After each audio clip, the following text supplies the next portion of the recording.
Hello, my name is Andrew, and today we're talking about the pros and the cons of the all-new Vivobarefoot PRIMUS LITE IV versus the original PRIMUS LITE I. So these are the first barefoot road shoes I ever bought, and I've literally been using them for 4,000 miles after almost 8 years. And apart from a few minor tears and some wear spots on the sole, as well as some lace fraying, they basically work just as well as when I first got them. And because the sole is a bit worn down, they're actually thinner than they started out with, so the ground feel is even better. But the main thing I always liked about the PRIMUS LITE was just how freaking light they are. Like my original size 43s are about 183 grams, and then the new version 4 is only 187 grams, but I think mostly that's because the new version is actually just a little bit longer. In terms of width, the Vivobarefoot PRIMUS LITE has always been wide, but it does taper a little bit on the outside, so that's one thing that I would change about the PRIMUS LITE, just giving a bit more room out here. And the new version is basically the same in terms of width and shape. That said, the PRIMUS LITE's always been my go-to in summer because it's got this really wide open mesh panel here, and then minimal wrap that runs all the way around the shoe.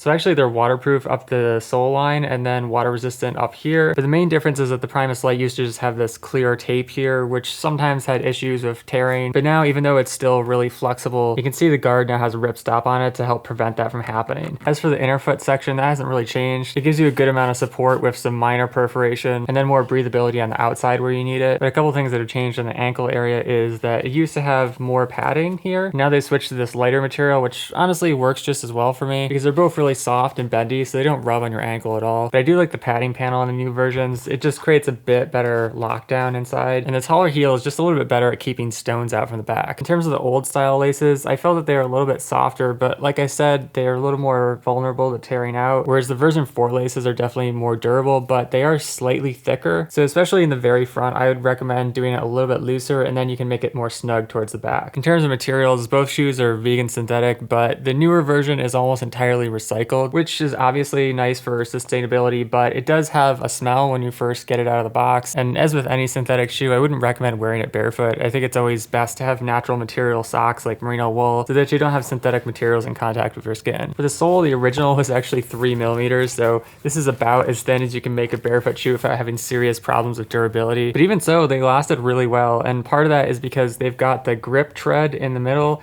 and on the outside where you're going to put a lot more wear, they've got these denser panels. And the new PRIMUS LITE has basically the same exact tread design, which I think says everything you need to know about it because it just works. In terms of flexibility, I think both shoes feel exactly the same. It's just almost like being completely barefoot, except with just a tiny amount of protection from stones and glass and things like that. And year after year, the PRIMUS LITE just continues to be my favorite road shoe for summer. That said, if you don't need structure for doing like intense side-to-side training, I also really like the PRIMUS LITE knit because it's got a bit softer feel. It's more like a sock, and that stretchiness also makes the toe box wider than the original too, with a slip-on upper that's super convenient so you don't have to keep messing with the laces. And because it's knit, it's a little bit more resistant to wind and cold, so I like using these for anywhere from like freezing to 70 degrees, and they can go above that too, but generally speaking, if it's super hot, the PRIMUS LITE with the mesh is a bit better. Also, if you want something that's 100% natural materials, this is the Vivobarefoot Sensus. It's also a little bit wider in the toe box compared to the original and does have some stretch because of the